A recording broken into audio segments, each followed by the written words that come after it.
अस्सलाम वालेकुम फ्रेंड्स। नाम है मिशाल। मिशाल नाम की मायनी है शम्मा और रोशनी। नाम है मिन्हा। मिन्हा नाम की मायनी है अता करना। नाम है फ़िज़ा। फ़िज़ा नाम की मायनी है कुशादा माहौल। नाम है परीगुल।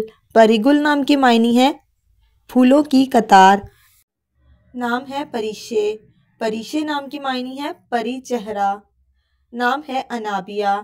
अनाबिया नाम की मायनी है जन्नत का दरवाज़ा। नाम है नबीरा।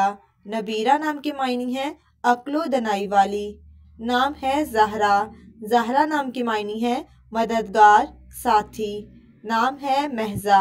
महज़ा नाम की मायनी है चांद की एक शक्ल।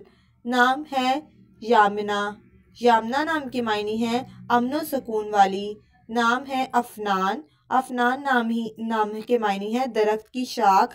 नाम है फ़िज़ा। फ़िज़ा नाम की मायनी है गुलाब का फूल। नाम है मामूना। मामूना नाम की मायनी है पनाह में आने वाली। नाम है रिज़वा।